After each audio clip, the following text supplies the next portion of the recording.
প্রমন্ত্র SK চ্যানেলটি এই মুহূর্তে যারা দেখছেন সকলকে জানাই আন্তরিক প্রীতি ও শুভেচ্ছা। ভিডিওর শুরুতে জাতিগতভাবে প্রত্যেকটা মমিন মুসলমান ভাই বোনদেরকে জানাই সালাম, আসসালামু আলাইকুম। হিন্দু দাদা দিদির প্রতি আদাব, অন্যান্য সকল ধর্মের প্রতি আন্তরিক ভালোবাসা। তো আজকে আপনাদের সামনে যে বিষয়টা নিয়ে আমি কথা বলছি, এটা হচ্ছে বশীকরণ একটি যন্ত্র। এই বশীকরণের ফলে আপনারা তিনটি কাজ আপনারা কমপ্লিট করতে পারবেন।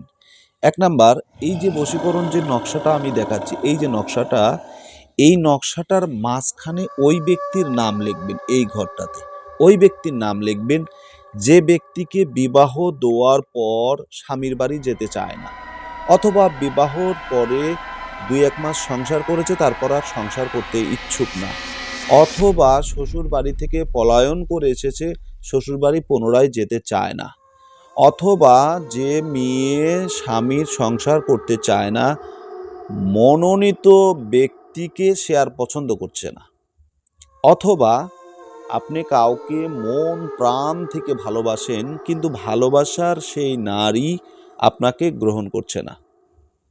আছে কি না এরকম? রহ রয়েছে এই সমস্যাগুলো। তো এই সমস্যা থেকে আপনাদেরকে সমাধান দেওয়ার জন্য আজকের এই নকশা। তো এটা কি করবেন, এটা কিভাবে ব্যবহার করবেন, এটা হচ্ছে মোক্ষম বিষয়।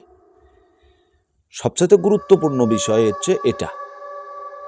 তো এই বিষয়টা আপনার মাথায় রাখতে হবে যে আমি ওই ব্যক্তিকেই আমার মনোনীত ব্যক্তি হিসেবে আমি দেখতে চাই, বা তাকে আমি ভালোবেসে আমার ভালোবাসার জালে তাকে আবদ্ধ করে রাখতে চাই, তাকে বন্দি করে রাখতে চাই।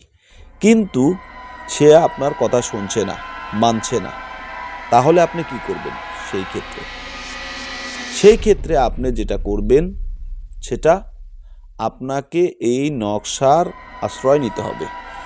অনেকে বিবাহ করার পর স্বামী স্ত্রীর ভিতরে হঠাৎ করে মন মালিন্য সৃষ্টি হয়েছে, স্ত্রী তার বাপের বাড়ি চলে গেছে, আর আসছে না, বলছে সে ভাত খাবো না, ওই স্বামীর বাড়ি যাব না, ওই সংসার আমি আর করব না।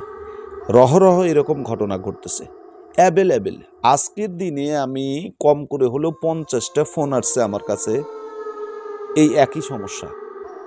অনেকে কান্নাকাটি করছে, আরে ভাই, অনেকে 2 সন্তান 3 সন্তানের মা, পরকীয়া করে অন্য পরপুরুষের সাথে চলে গেছে।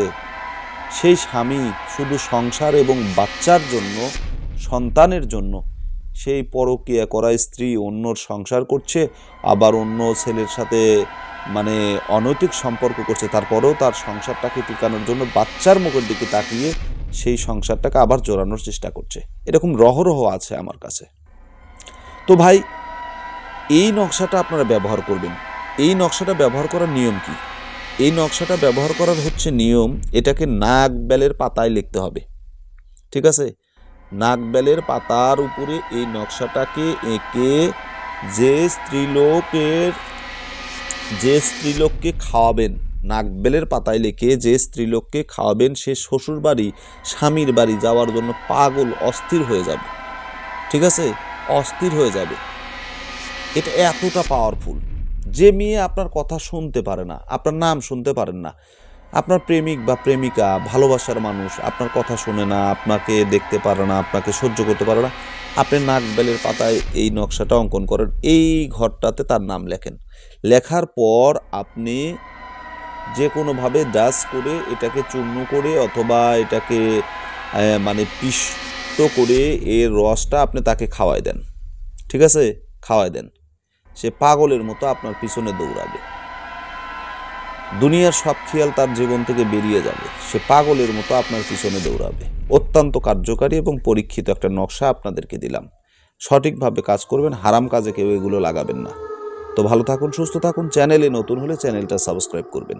যদি ভালো না লাগে দেখতে থাকুন, দেখতে দেখতে ভালো লাগা ভালোবাসা হয়ে যাবে ইনশাআল্লাহ। আল্লাহ হাফেজ।